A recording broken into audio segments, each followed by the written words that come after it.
It's a remarkable piece of footage. If it's a hoax, it's very well done. If it's not, then I would say it's probably revolutionary. It's a fake, in my opinion. If you continue to ask questions that are out of bounds, I won't hesitate to terminate this interview. This is powerful because this is not a staged event. This is real.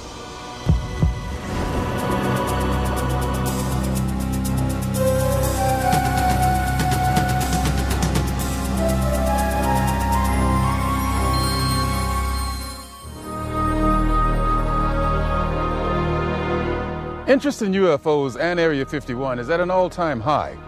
Last year, a highly rated TV special and best-selling home video purported to show an actual autopsy of an alien being from the famous Roswell, New Mexico crash of 1947. Many people and even some experts believed that autopsy footage was genuine.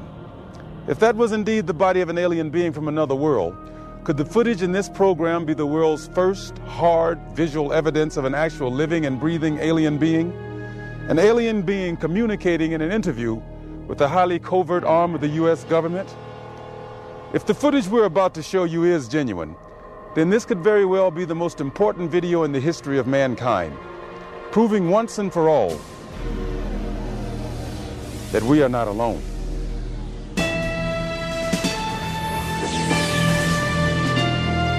Within Nevada's Nellis Air Force Range, protected by the tightest security in the world, is the Groom Lake Test Site, a.k.a. Dreamland, a.k.a. Area 51, an installation so secret the government cryptically acknowledges its existence only as an operating location.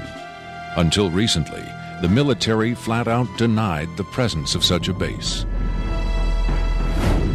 It has served as the testing ground for many secret research and development projects, such as the U-2 and SR-71 Blackbird spy planes, the F-117A stealth fighter, and now the SR-75 penetrator, the super-secret replacement for the SR-71. Every morning, a select group of specialists with high security clearances, some reportedly as high as 38 levels above top secret, arrive at McCarran Airport in Las Vegas to be flown to Area 51 aboard a Boeing 737. From the time they leave the ground until they return to Las Vegas at the end of each working day, they enter a world no outsider can ever truly know, except through rumor and the occasional shocking revelation.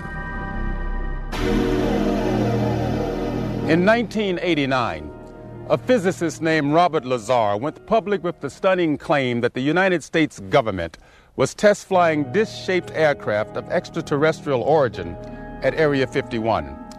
Interviewed in silhouette by a Las Vegas TV reporter, Lazar, calling himself Dennis, claimed to be employed at a site on the outskirts of Area 51 known as S4, where he was part of a team attempting to back-engineer the saucers to discover the secret of their advanced propulsion system. It was a very sleek, thin-looking, flying saucer-shaped craft. There were 9 total. I only got to essentially work, back engineer, or analyze one of the craft. It's very plain. It's all one solid color, a grayish pewter color, the same color as the outside of the craft.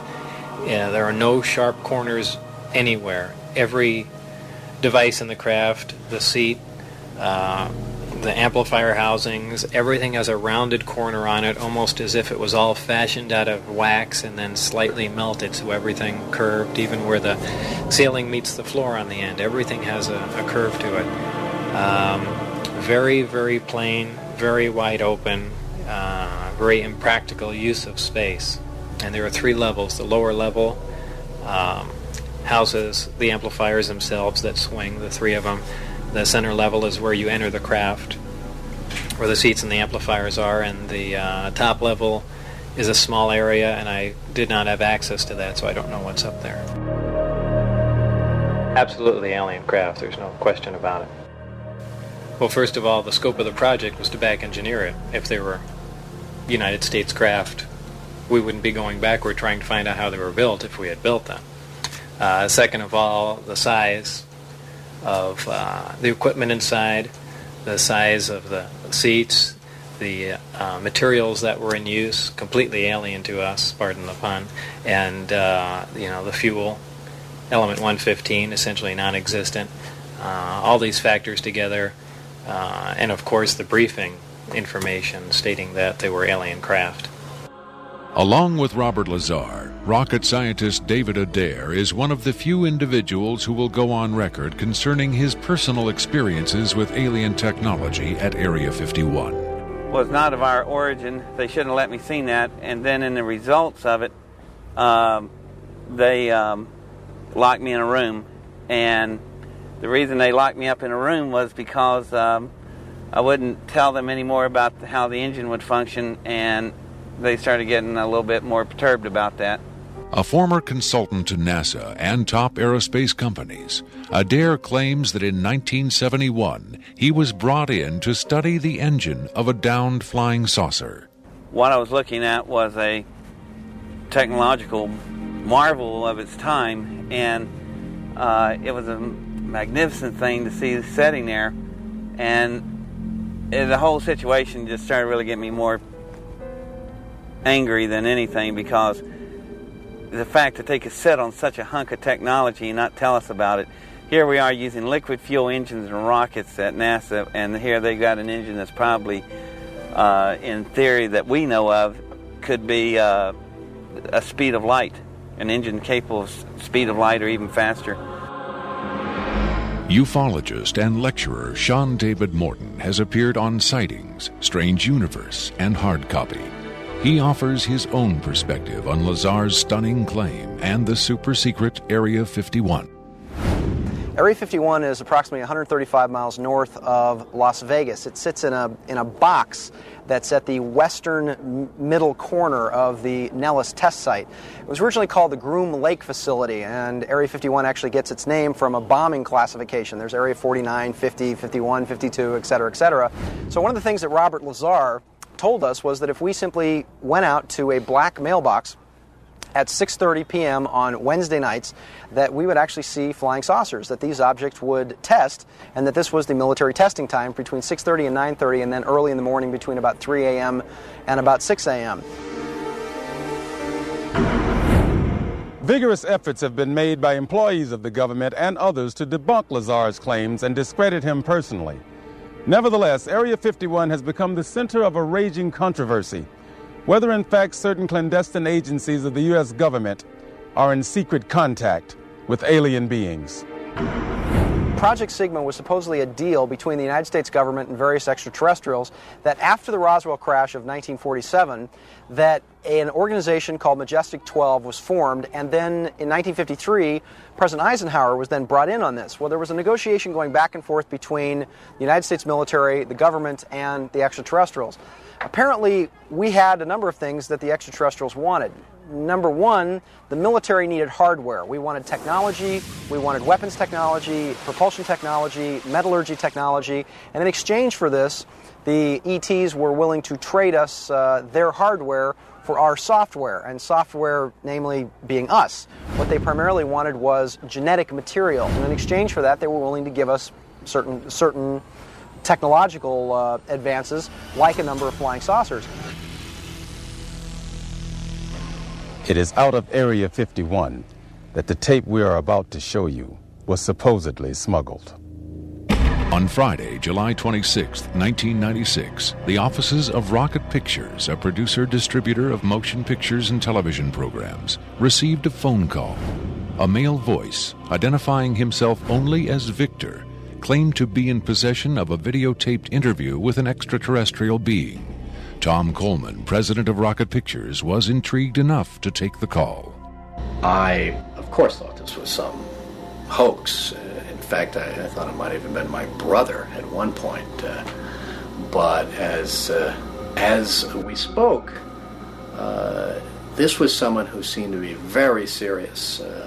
We went back and forth on this, and I basically decided that, this is a little bit too weird for me. Thank you and goodbye. As I hung up, I had a very strange feeling that maybe, just maybe, there was something here.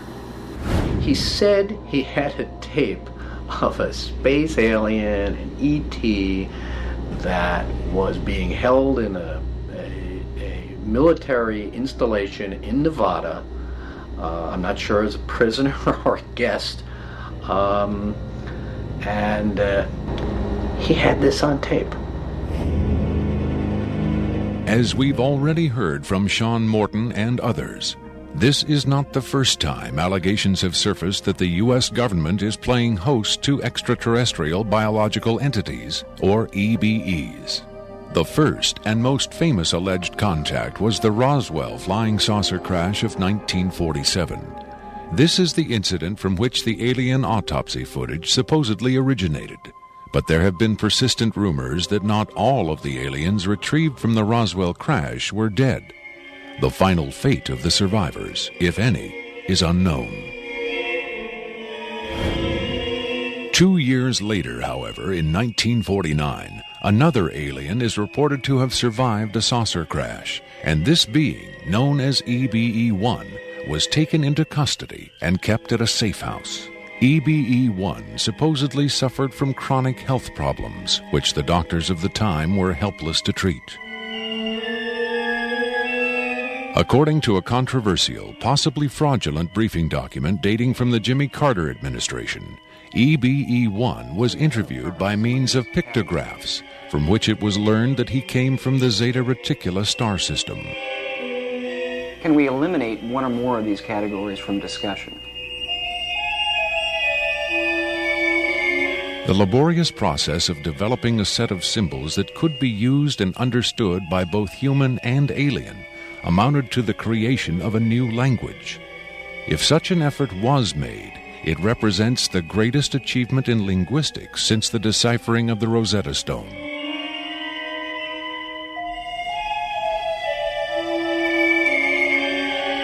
That such an achievement would be kept secret illustrates the hysterical paranoia of the time as the Cold War intensified under the threat of nuclear annihilation.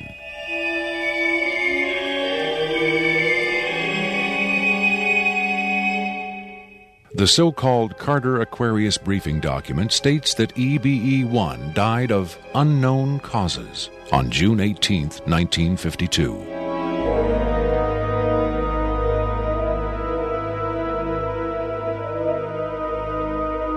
Skeptics who doubt the authenticity of the Carter-Aquarius document find it unbelievable that highly advanced alien beings would allow one of their own to die under the primitive medical care of a species that had barely begun to conquer its own diseases.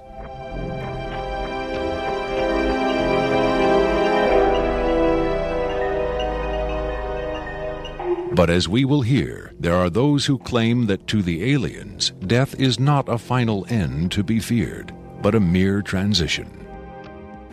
It was in the late 40s and early 50s that the U.S. government's policy toward UFOs was formulated. Publicly, there was Project Blue Book, which made a great show of gathering data on all the major UFO sightings, finally declaring them all to be hoaxes, mass hysteria, or swamp gas. But secretly, there may have been another policy at work. Over the years, several documents have come to light which seemingly confirm that a clandestine group, Operation Majestic 12 Group, aka MJ-12, was formed by special classified presidential order on September 24, 1947, for the express purpose of gathering information on UFOs and extraterrestrials, while at the same time keeping such information not only from unfriendly powers, but from the American public as well. If indeed Area 51 has become the nation's repository for alien technology and possibly alien visitors, then the extra-constitutional justifications for such secrecy were developed in the MJ-12 Group's planning sessions. James B. Forrestal, Secretary of Defense under President Harry Truman, is widely accused of being the mastermind behind the creation of MJ-12. Once created, Majestic may have expanded its mandate beyond what Forrestal had intended. Whatever secrets Forrestal may have known concerning flying saucers and alien visitors, that knowledge died with him when in 1949 he mysteriously plunged to his death from a window at Bethesda Naval Hospital.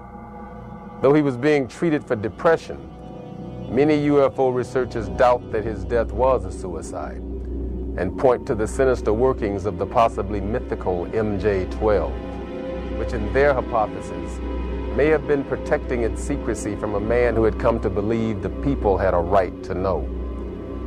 As late as 1989, according to Bob Lazar, the identification badges at Area 51 read MADGE for Majestic. In December 1994, a document purporting to be the Majestic 12 Group Special Operations Manual was leaked to a noted UFO researcher. It contains the following directive under the heading Isolation and Custody. EBEs will be detained by whatever means are necessary and removed to a secure location as soon as possible. There follows this disturbing amplification. Although it is preferable to maintain the physical well-being of any entity, the loss of EBE life is considered acceptable if conditions or delays to preserve that life in any way compromise the security of the operations. From the beginning of the UFO age, it seems, secrecy was always the government's prime directive.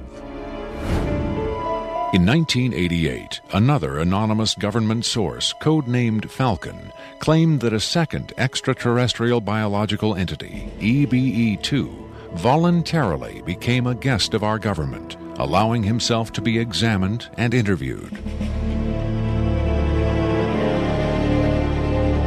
In this scenario, Area 51 became, for a time at least, a sort of extraterrestrial embassy, the setting for mankind's first attempt at diplomacy with beings from another world.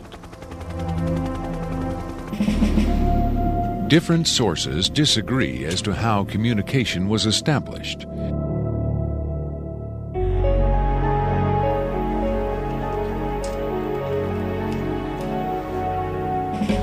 There is universal agreement that the EBEs are incapable or unwilling to speak human language.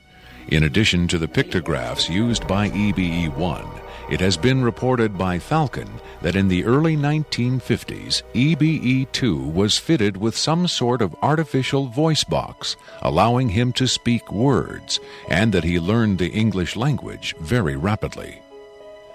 Other sources doubt this story, however. By our kind, do you mean we Americans?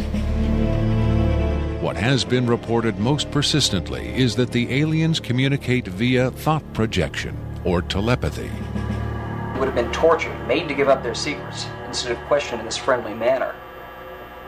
We cannot be forced to communicate. Has it been tried? Not by us. We speak to who's ever willing to listen. The idea of telepathic communication with alien beings carries with it the same doubts and controversy attached to telepathy itself. Do the practitioners of this ancient art really have the ability to read minds? Or are they crafty charlatans who simply tell the listener what he or she wants to hear? If the cynics are right, then the self-proclaimed telepaths recruited by the government in the 1950s were playing an astoundingly daring hoax by claiming to speak for the mute visitors from the stars. Defenders of telepathy call this notion preposterous and point to the long history of government-funded research into mind reading as proof that their science has merit. In the last 4 decades, there have been persistent, often contradictory rumors and even eyewitness accounts of other alien visitors meeting secretly with military or government officials. But what about today? The Tester Corporation has recently come out with a model kit of Gray, the extraterrestrial life form, and a scale model of the so-called sport model, the UFO Bob Lazar says he studied at Area 51. This UFO kit has quickly become one of the most successful model kits in the history of the company. If the military is, in fact, conducting tests of extraterrestrial spacecraft at Area 51, then where are the alien creators of these craft? In his first TV appearance under the pseudonym Dennis, Bob Lazar was asked if there are living aliens at Area 51. Clearly nervous, he evaded the question by saying, quote, "I really want to steer away from that right now," unquote. In subsequent interviews, however, he admitted catching a glimpse of two scientists talking to a strange short figure with long arms. He also reported seeing several documents that seemed to contain first-hand information on alien civilizations. Lazar is skeptical of a claim made by Falcon that a group of EBEs have been given complete control of a separate base within Dreamland. But he does admit having read a report of a tragic misunderstanding between military personnel and alien beings in the late 70s. Lazar states that it had to do with bullets the MPs were carrying, and that the bullets might explode, possibly due to a field the aliens had generated in that area. This encounter supposedly resulted in the deaths of all the humans involved by head wounds. But if there was ever a large-scale alien presence at Area 51, Lazar saw no evidence of it doing his work at S4 in the late 80s. Is it possible that the deadly misunderstanding of 10 years earlier brought human-alien cooperation to an end? In his September 21, 1987 speech to the UN General Assembly, President Reagan himself did little to dispel the notion that this deadly misunderstanding brought human-alien cooperation to an end. In our obsession with antagonisms of the moment, we often forget how much unites all the members of humanity. Perhaps we need some outside universal threat to make us recognize this common bound. I occasionally think how quickly our differences worldwide would vanish if we were facing an alien threat from outside this world. Are the inconsistencies between various tales coming out of Area 51 evidence that these stories are lies? Or are the discrepancies the result of an intentional campaign of disinformation designed to discredit any elements of truth that may be reaching the public? If so, how does Victor fit into the jigsaw puzzle of questionable witnesses to the alien presence at Area 51? Is he a hoaxer, a government dupe, or a frightened whistleblower with the hard evidence to back up his story?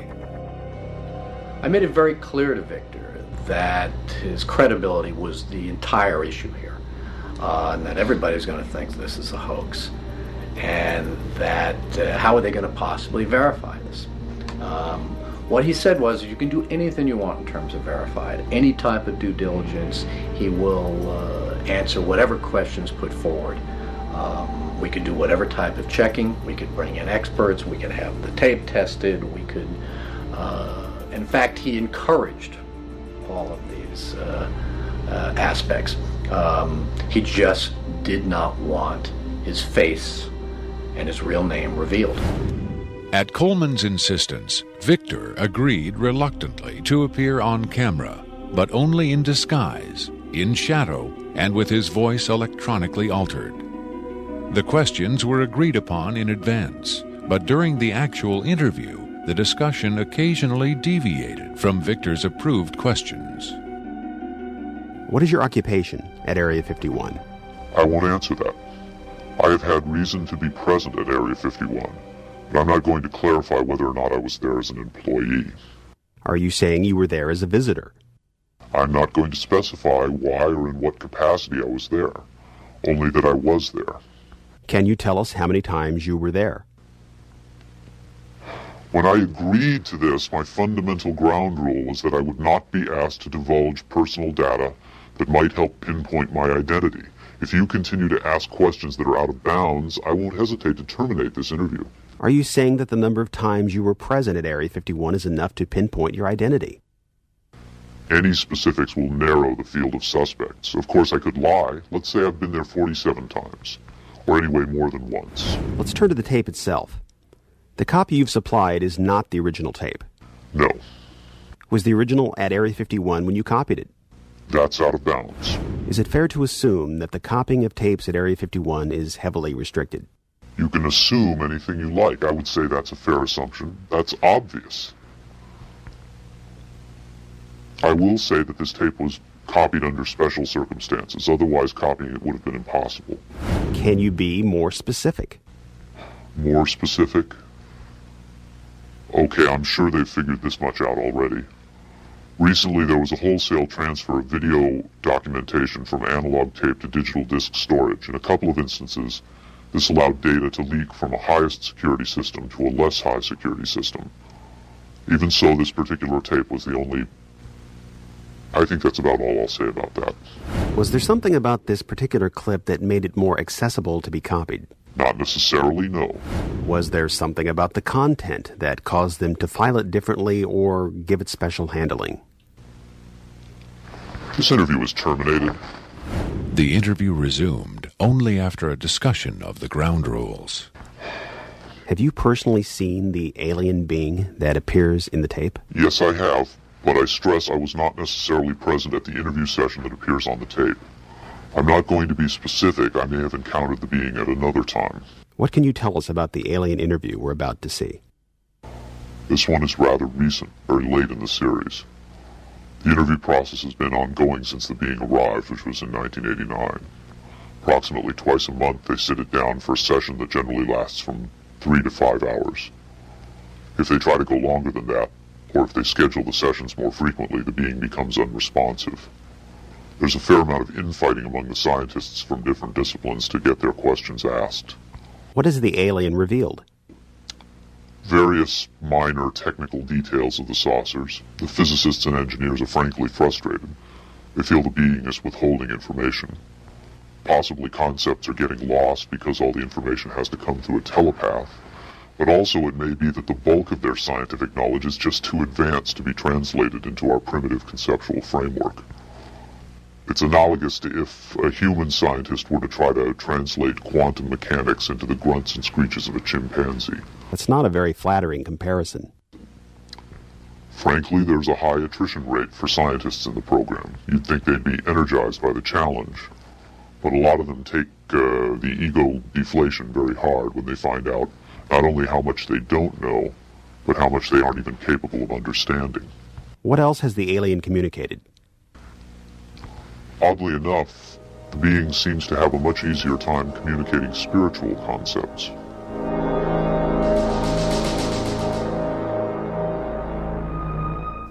The human body is a vehicle, a vessel. The vessel must be maintained to serve the spirit with maximum efficiency. But a broken vessel can be replaced. The human spirit, or the soul, can have many vessels. Is the process natural or technological?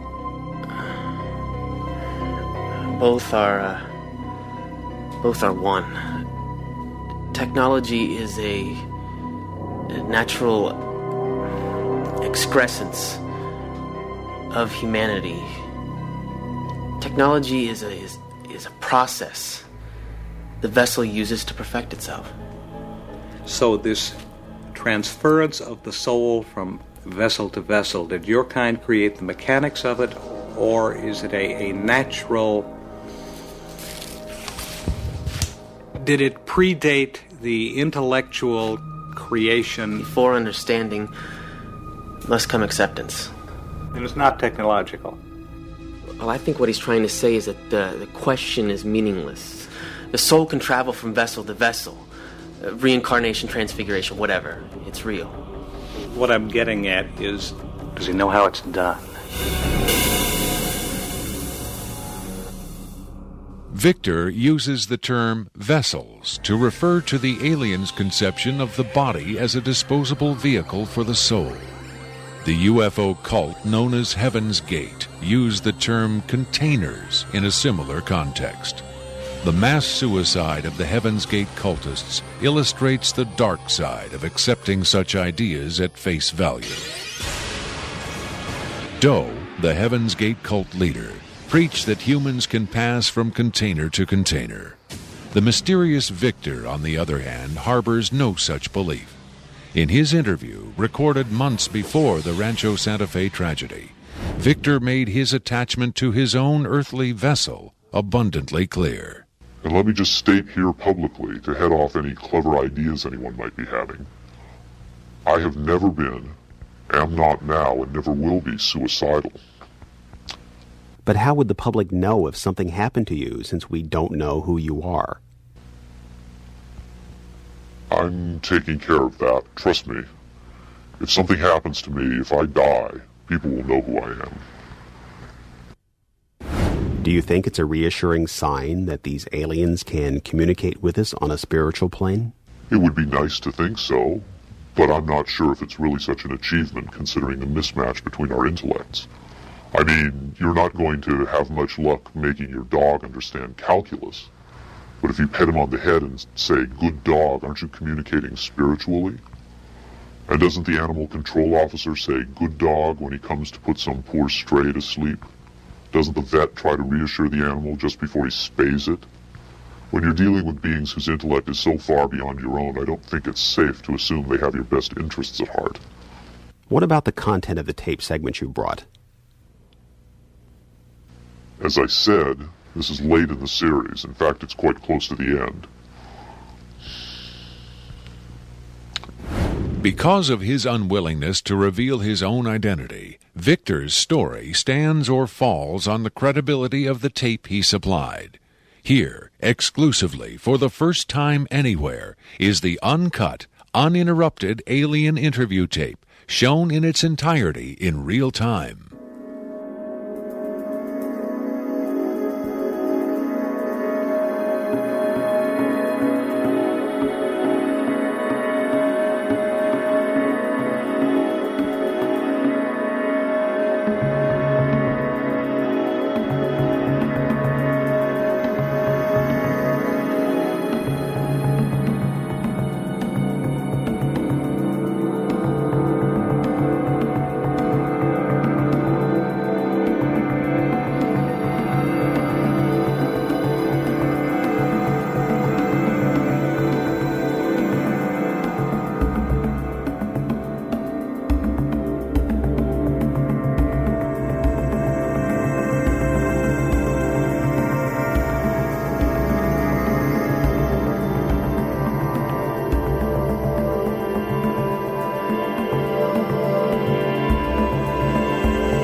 You removed the soundtrack from the tape before you turned it over to this program.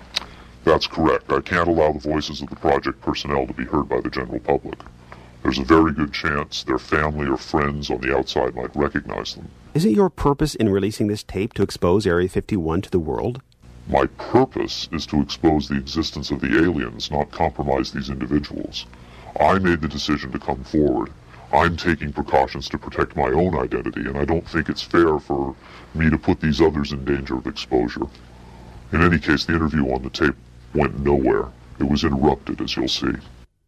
Can you describe for us what we're seeing? All right, we're looking at the interview suite at S4. It's kept dark for the comfort of the aliens. The figure who is just barely visible in the left foreground is the telepath, and behind the camera is a raked seating area for observers. Although in this case, I believe the only other person present was a military aide. The alien is seated behind a glass partition in a biocontainment area, which is maintained at Biosafety Level 2, the lowest designation. That's primarily for the protection of the aliens, not us. The theory is that if they were going to infect us with an alien bug, it would have happened 50 years ago. In fact, all the indications are the aliens eliminated microbial and viral life from their own ecosystem long ago. They aren't susceptible to our diseases directly, but it has been shown that microbes can reproduce and form colonies within their respiratory systems, which tends to exacerbate the debilities they seem to suffer anyway in our environment. In fact, you can see here the alien is beginning to flag. The interview was not going well. The telepath was trying to clarify some points from a previous interview, but he wasn't receiving coherent responses. As you can see, the being is in real distress. At this point, the telepath is sending out a message to the medical staff. He's trying to communicate with the alien, but he's getting no response.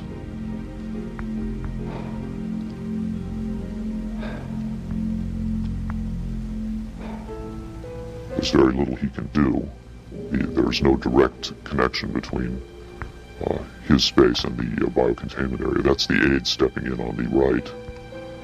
The medical staff should be there by now. They're slow in responding.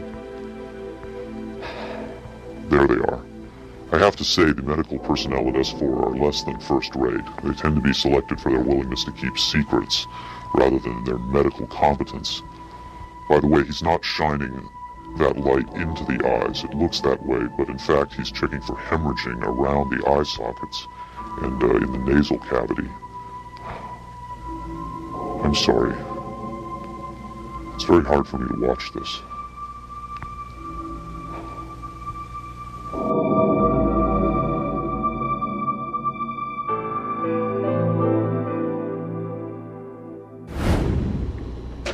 You're asking me if I think this is real?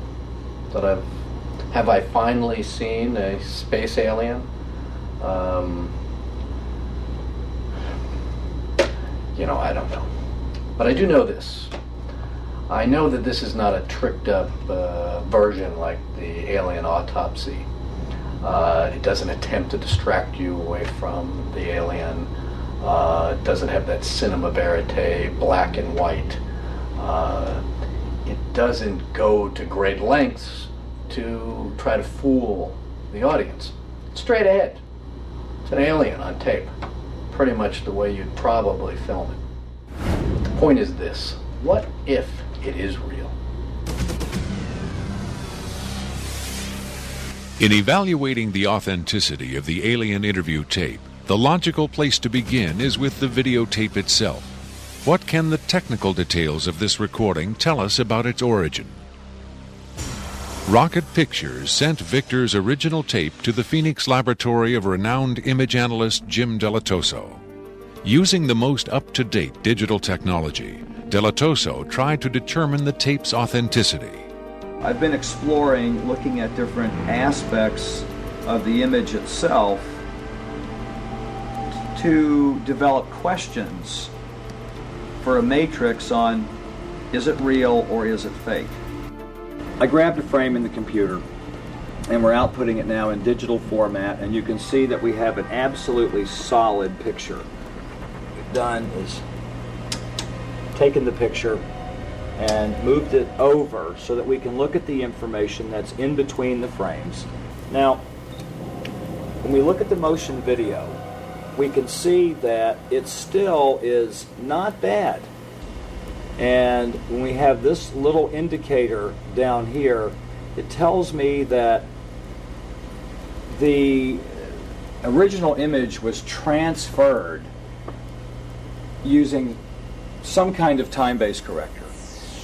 These are video screens up here, television, video monitors, and they're off at an angle. If this was shot using a video camera with lines on it, we would see moire patterns up there, and we don't see the moire patterns. So there's a probability that this was shot originally on film, possibly a film stock like 7252 or 7247, depending on the lighting. The idea that these images may have originated on film is in direct contradiction to Victor's statement that the interview was shot on video. On closer inspection, Delatoso decided the images could indeed have been recorded by a video camera under certain specific conditions. In this case, I get the sense of it that this was originally created using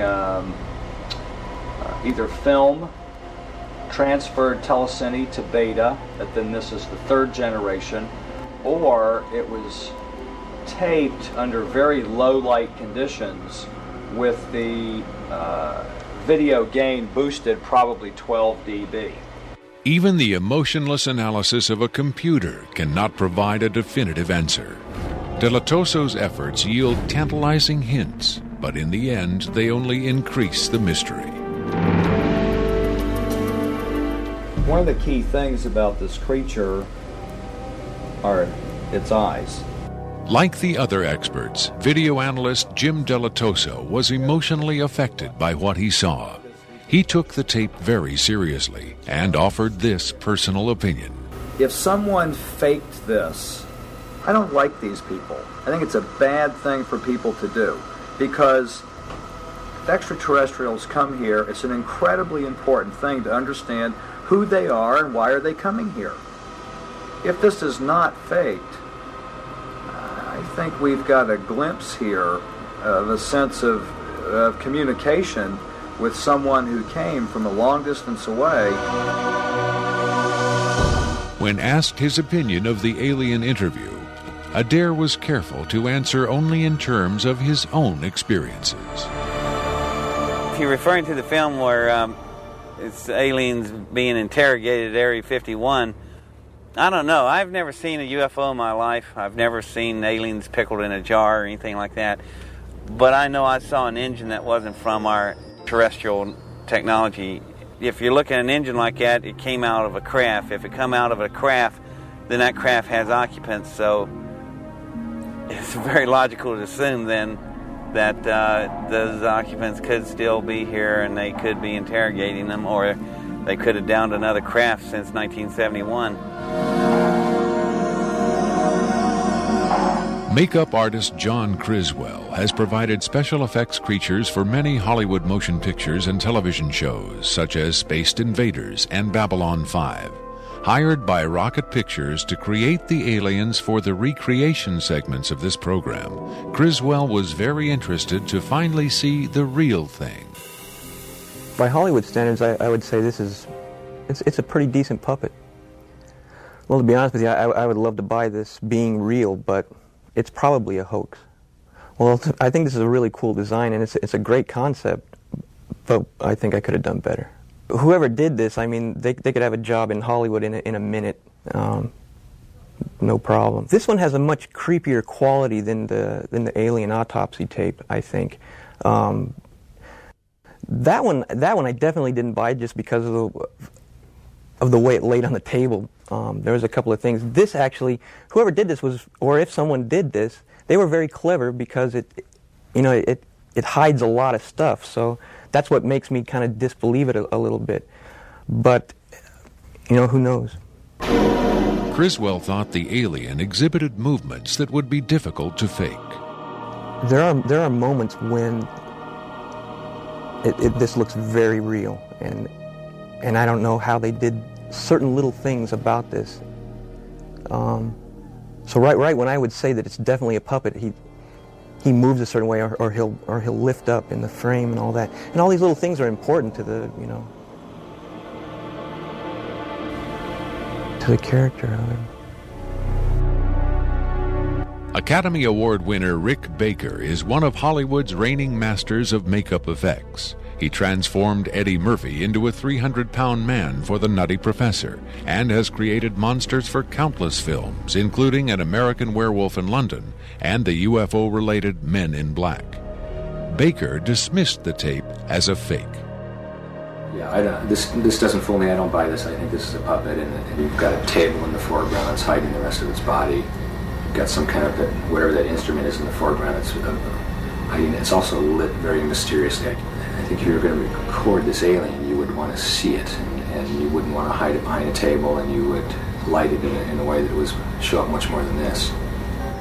This particular movement, this head-jerking movement here especially, looks very puppety to me. It looks a little overdone and very much like a guy with his hand inside this thing maneuvering it. I guess he's supposed to be ill here. Is that what's going on?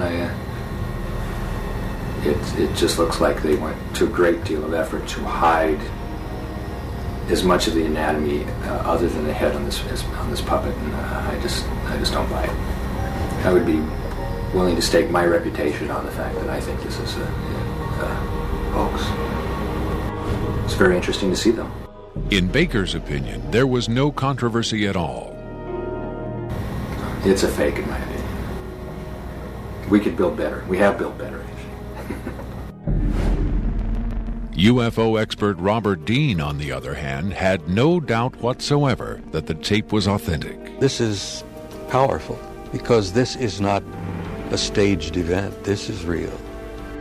In the 1960s, Robert O. Dean served as an Army intelligence analyst at NATO headquarters in Europe, where he claims to have seen first-hand evidence of alien beings and their artifacts.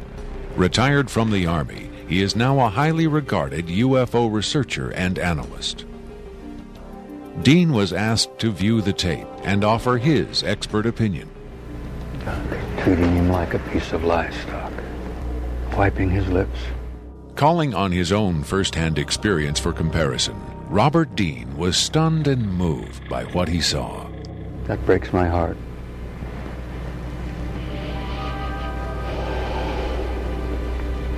I think you've got yourself a piece of legitimate footage here, and I think you've got your hands on some pretty sensitive material. I don't know how the hell you got this. I don't know who you got it from, and frankly, I don't want to know who you got it from. But you got yourself a tiger by the tail with this footage. I would say, and I know that that's one of the things you ask of me, is that you've got yourself some legitimate footage of one of the little guys being interrogated and filmed. And there's a reality to it, and there's a sensitivity to it that literally breaks my heart. But I tell you very strongly, you've got something here that is very sensitive.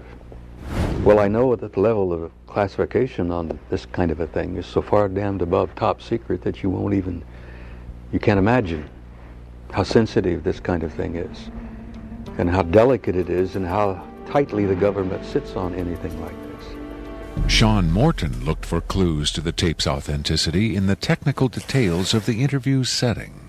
Okay, there's a couple of interesting things about the tape right off the bat. Morton tried to decipher the time code at the bottom of the screen. First off, what you're looking at in the time code is DNI's Department of Naval Intelligence. So Department of Naval Intelligence, this would probably be a file number 27. It could be a security level, however, because security levels are supposedly go up to Q36, or the highest ones that we know about. The first interesting thing about that is that I'm noticing what looks like a medical monitor, and look at how slowly and erratic the heartbeat is. The heartbeat is literally 1, 2. It's very, very erratic, and it looks as though the heartbeat being as erratic as it is only about, from counting that, it looks like it's about 30 a minute or so. Morton suggested an alternate explanation for the video's dim lighting. One of the unusual things about most of these particular race of aliens is they are very, very sensitive to light. So a lot of these interviews are conducted in very darkened rooms. To Morton's eye, many features of this alien dovetailed with accounts of other first-hand contactees. Another strange thing about the physiognomy of these creatures is, as well, is if you will notice that the neck itself is not at the back of the head like a human being is. The neck is actually in the center of the head, which is what actually gives it problems holding its head and its neck up. Whatever this is, it's being taken. The interview is actually being done through a piece of glass, which is probably something somebody faking the photographs probably wouldn't think about. Right there, we see that the creature appears to be choking. The dark eyes, in many cases, are actually a form of lens that guards the creature against untoward sunlight. It's a remarkable piece of footage. I mean, it's very, very, very, very interesting. If it's a hoax, it's very well done. If it's not, then I would say it's probably revolutionary. Another expert who was asked to examine the tape was Michael Hesseman, one of Europe's leading UFO researchers and author of the international bestseller Beyond Roswell. When I got the first information about the alien interview footage, and when I saw the first picture, I said there might be a connection to a real incident. Hesseman was intrigued both by the alien's appearance and by Victor's claim that the being arrived at Area 51 in 1989. If it is authentic, it might be the most significant film ever published, ever shown on television. For several years now, Hesseman has been investigating reports that the South African Air Force shot down a flying saucer in the Kalahari Desert in 1989.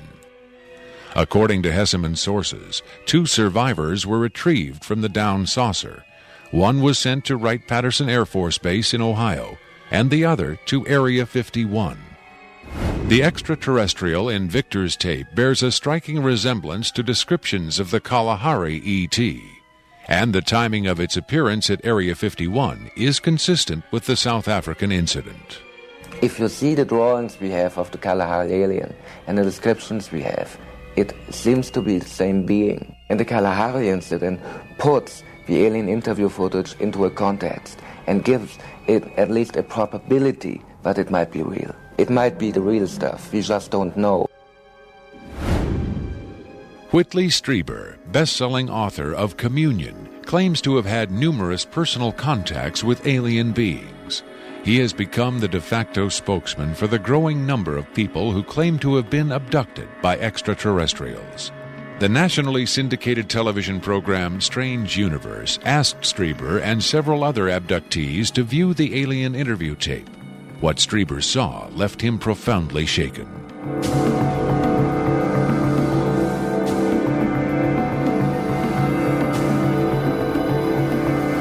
Strieber would not agree to be interviewed on camera for this program, but on Strange Universe, he had this to say.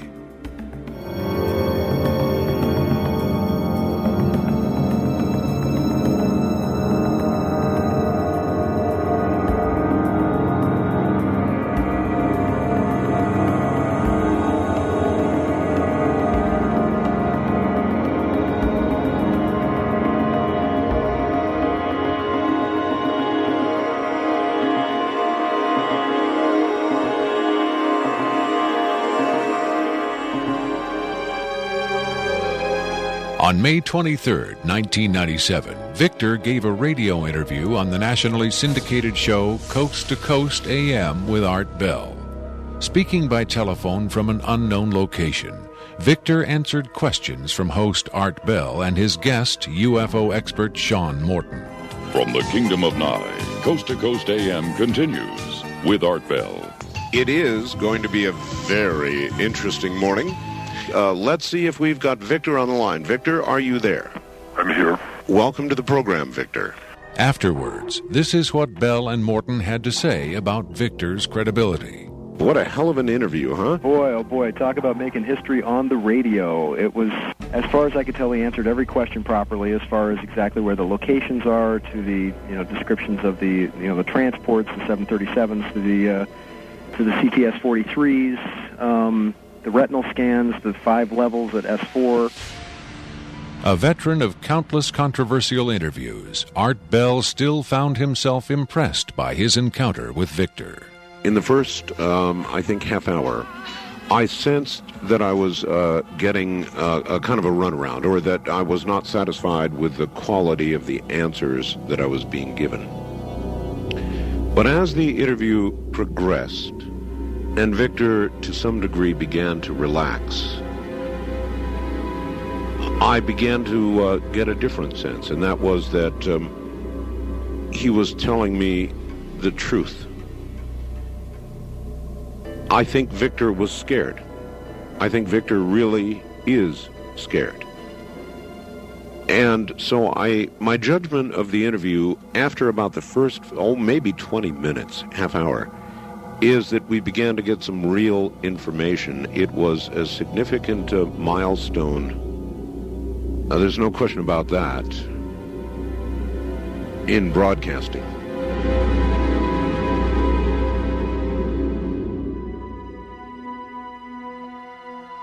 If the government has really been in contact with superior aliens, wouldn't we see some evidence of it? For instance, amazing new scientific discoveries. Limitless free energy? A cure for cancer? We might if the government's motive were the betterment of mankind. The government's motive is control. And just as much as they crave control, they fear loss of control. Knowledge is power, but power does not necessarily confer competence. The people at the top of this program are intellectually very average. They're not capable of making proper use of what's been handed to them, but they have no intention of letting anyone else ever get a chance to solve the puzzle. And let's not forget there's also the real possibility that the government is being manipulated by the extraterrestrials for their own purposes. You could have released this tape to the news media, but you insisted on being paid for it. Doesn't that cast doubt on your own motives? Yes, and I was aware of that going in, but that's a cross I'm prepared to bear. I find it disgusting that the most important event in human history is being kept secret simply because certain unimaginative officials have the power to do so. But at the same time, I do see the irony in my own actions.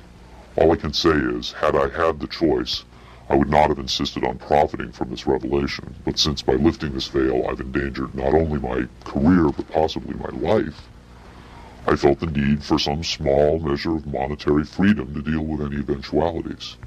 And let me say, I could have demanded significantly more money than I did if I had been willing to compromise my anonymity. There have been other whistleblowers who jumped at the chance to become celebrities, which I think casts even more doubt on their motives than some people may be casting on mine. Do you believe your life is in danger as a result of making this tape public? I would hope not. I would like to think my government is a little more civilized than that, but at the same time I don't intend to give them the chance to prove me wrong. At any rate, to a certain extent, I'm counting on being disbelieved. Obviously, they would like me to be perceived as a hoaxer. If something were to happen to me, if I should die suddenly in a freak accident, it would obviously lend credence to my story, and I assume they understand that and will act or not act accordingly. Why should anyone believe this tape is authentic? Use your own judgment. That's all any of us can do. There's been so much secrecy and disinformation over the last 50 years that it's become impossible to prove anything in the face of official denial. Of course, the flip side is nobody really believes anything the government says. Robert Dean heads a growing movement lobbying Congress to release former NASA intelligence and military officials from their security oaths so they can talk openly about U.S. involvement with UFOs and aliens. As early as 1949, your government knew we were dealing with extraterrestrial intelligence. And then it sort of flew up more and more. Every year there were more discoveries, more conclusions, more contacts. And as you probably know, we have indeed retrieved crashed hardware, and we have reverse engineered it, and we have indeed been flying some of that hardware in this base not too many miles outside of Nellis, near Las Vegas. Dean believes the time has come for the government to tell the people what it knows. The truth has got to come out. We're over 30 years too late. The people not only have a right to know, they have a need to know. And damn it, I stand in this belief, and I will say this and stand by this till the day I die. Congress has the responsibility, Congress has the obligation to the people, to the Constitution, and to the nation.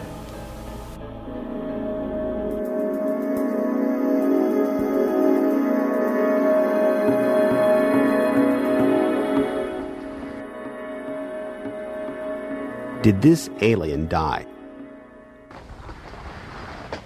I can't answer that with certainty. I do know the interviews came to an end. Whether the being died or was retired, and I don't mean that in the spy thriller sense of having it killed, I mean retired from the interview process. I just don't know. I'm fairly certain it didn't go home, at least not in the physical sense. But these beings, they don't seem to be very concerned about dying or avoiding death. Why do you think that is? Maybe they know what comes after death with more confidence than we do. Maybe there's another vessel waiting for them on the other side. The other side? Yes, which may in fact be where they come from in the first place. I've heard the claims that they come from Zeta Reticula or the Pleiades, but it hasn't been established that they come from out there at all. Their saucers may not travel through space as we know it. They may fold in from another dimension, another reality. You make them sound almost supernatural, like angels or devils. Supernatural is just a term for aspects of nature we don't understand. For many people, they certainly do serve the functions of both angels and devils, forces we can't comprehend. Have you had enough of me? I think I've earned my money.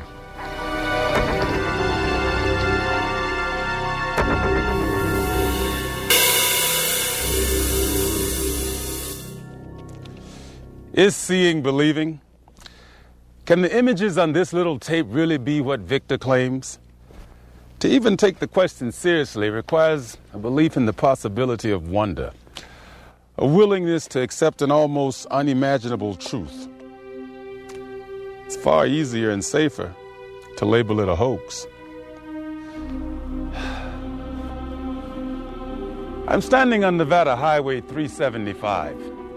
America's official extraterrestrial highway, redesignated last year by the legislature in acknowledgement of the worldwide fame that has become attached to this desolate spot. Beyond those mountains is Area 51, the most widely discussed secret place on Earth. Whether as a hoax or mind-expanding revelation, this alien interview is now a part of the Area 51 legend. There will come a day when the secrecy at Area 51 ends.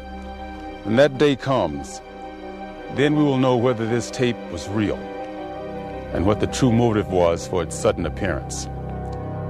Until then, we can only speculate, investigate, and hope.